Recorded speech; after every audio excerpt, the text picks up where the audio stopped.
Hello, I'm Jonasz Rewiński and this is Military Mind. Armed conflicts, defense and security, land, sea and air. We've got you covered. Once again, Russian forces have struck Ukraine's energy infrastructure, leaving thousands of residents without electricity and heating. Overnight, 82 strike drones were detected over Ukrainian territory. In Kiev, debris from a Russian drone fell onto a 15-story residential building. In the Kharkiv region, a drone strike hit a private house, causing a fire. In both cases, no fatalities or injuries, luckily, were reported, according to Ukraine's State Emergency Service. Now, simultaneously, for the first time in 4 years of full-scale war, around 400 residential buildings in Kiev remain without heating amid freezing temperatures for the 6th consecutive day. Prime Minister Yulia Sviridenko, speaking in Parliament, said the capital's power outages are expected to improve by the evening of the 15th of January. Kiev's mayor noted that the disruptions followed a massive Russian attack on the city on the 9th of January. President Volodymyr Zelensky announced that Ukraine is preparing to declare a state of emergency for its energy sector due to widespread power outages combined with deteriorating weather conditions. Now, the move would allow authorities to mobilize additional resources quicker to restore power and heat supplies throughout Kiev. Now, across the border, Ukraine's defense forces struck a major explosives production facility in Russia's Stavropol region, near the city of Nevinnomysk. The plant is one of the largest chemical manufacturers in southern Russia and supplies raw materials for producing powerful explosives, including RDX and HMX. The facility has been attacked at least 4 times over the past year. In June, it temporarily halted operations after being hit by 13 Ukrainian drones. Meanwhile, on the front line, urban fighting continues in Miliatry. Russian forces are assaulting the city, but have so far failed to fully entrench themselves. According to maps published by the Ukrainian open-source intelligence project called Deep State, almost all of Miliatry is now classified as a grey zone. Several areas on the northern, eastern and southern outskirts are marked in red, indicating Russian control. Russia is also moving reserves towards the Miliatry direction. Over the past week, most Russian personnel and equipment previously tracked near Mariupol have been redeployed to Miliatry. Ukrainian military analyst Bogdan Miroshnikov says Russian forces still do not fully control Miliatry, while Ukrainian defenders fight to clear villages north of the city of small Russian units. However, he warns that the outcome of the battle for Miliatry may already be decided, with the key questions now being how heavy will Russian losses be and where will Ukrainian forces ultimately stop their advance. Miliatry remains a key focal point of Russia's war efforts in the Azov Sea. And now, let's take a look at the work of a Ukrainian FPV drone pilot from the Kartia division. And I'm telling you, this is going to be something quite impressive. This is a telling episode of modern drone warfare, absent any embellishment or hype. The operator holds and waits at an intersection, a typical point of movement for enemy logistics. After the target appears, the drone instantly intercepts it. At full speed, it pursues a motorcycle maneuvering at low altitude through confined spaces and then accurately hits its target. From the outside, such an episode may seem simple: catch up and strike. In practice, however, this is one of the most difficult tasks for an FPV pilot. High speed, an unstable target, minimal reaction time, the risk of losing video feed, and the need to maintain control until the very last second. All this requires not only experience, but also great composure.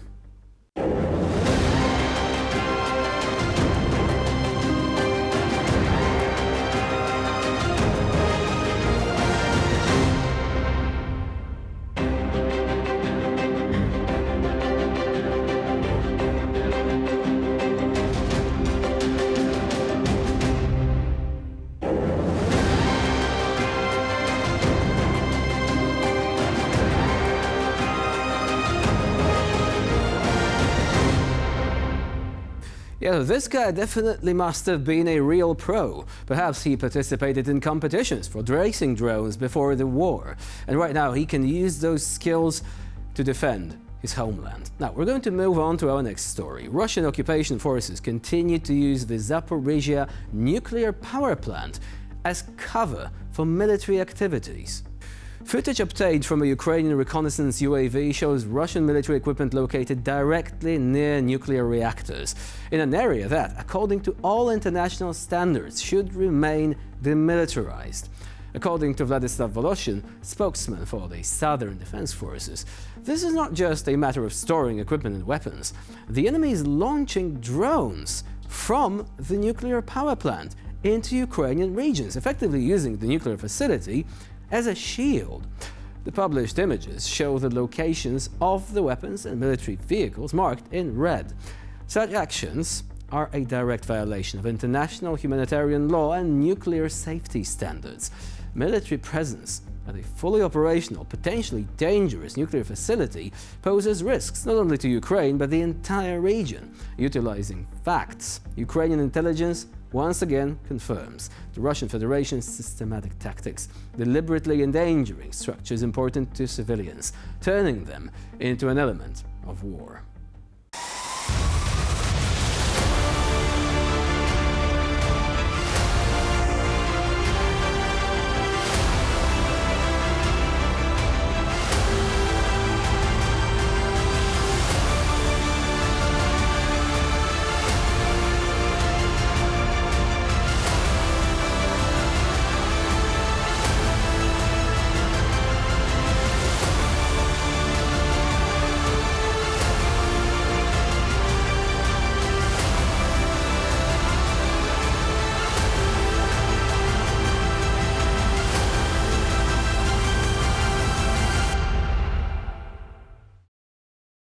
Now we're going to move on to the next one.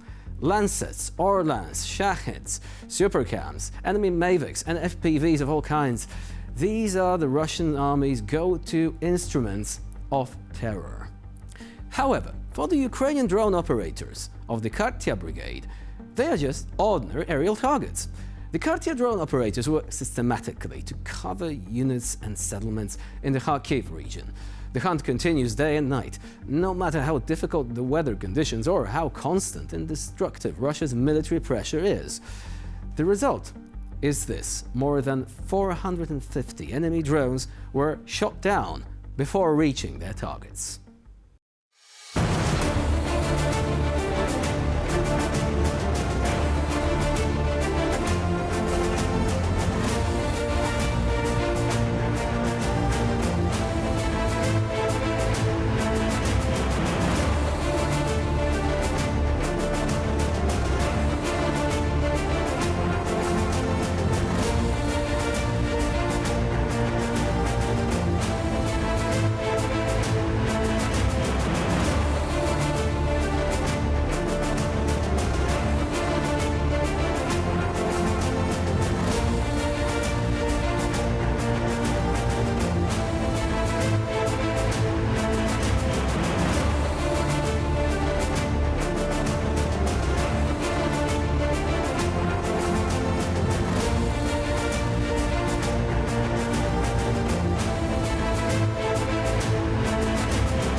And with this, we conclude this edition of Military Mind. Please stay with us here on TVP World for more latest news and updates.